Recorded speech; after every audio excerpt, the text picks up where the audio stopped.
nishayele nani izandla ngobala namhlanje. Abanye balele bazothi babekephi umzabalazi ukhona. Nani shuthani nisho ukuthi sasikhona. Ngoba ngiyanitshela ukuthi lento ezoyenzeka la umlando. Sizoyiklina izwe lethu. Abantu bafa la befela izwe lethu ukuthi kuze kube khona ukukhululeka sibanjwe abelungu. Sebehambile kabelungu uqhamukiyane ogogo lapha eNigeria. Naba no-Omar lapha eSomalia. Angibazi lela baseZimbabwe ukona ukuthi babizwa ngoma kodwa nabo bakhona. AbaseMalawi bakhona, abaseMozambique bakhona, wonke umuntu onenkinga ezweni lakhe uzoba nenkinga la. Asisho ukuthi sinenkinga nabo njengabantu, kodwa sinenkinga nokuba khona kwabo la ngokungemthetho nokuyiphatha kwabo. Nizobakhipha la emthwalo menangizwe. Nizobakhipha emthwalo mangithi. Njengoba kumhla namhlanje umhla 9 July namhlanje. Ninika isikhathi esingakanani ukuthi nibakhiphe? Manje. Okay. Ngifuna ukuthi ngoba ngifuna lento maniyenza yenzeke ngokuqoqeka. Yabo? Angithi sifuna khona lokho njengoba manje abekho vele bazobaleka. Ngoba yazi ukuthi niyamasha ngithi.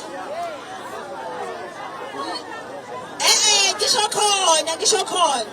Uthi maseniphuma la iba no WhatsApp wenu nonke njengomphakathi nihlangane khona, right? Mebeke baqhamuka nababona nilanda amaphoyisa. Niyazwa? Abababo.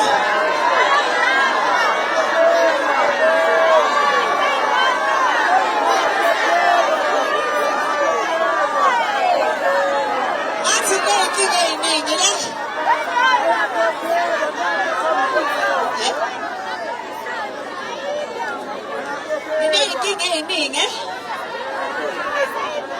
Okay.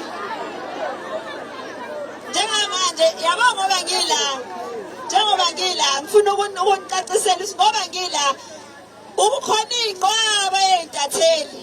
Angikho la ngoba ngithi ngifuna ukuthi size kumina. Ngifuna ngoba zilalele inkinga esihlale sibhekana nazo masize kunini.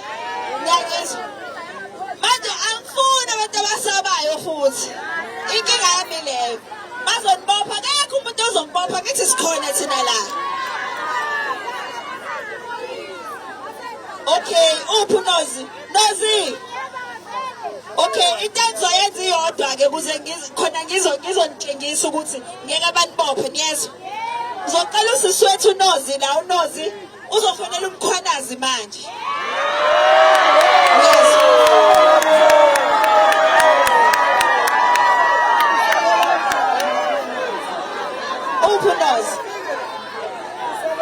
uNozi uzofonela umkhwanazi manje niyezwa.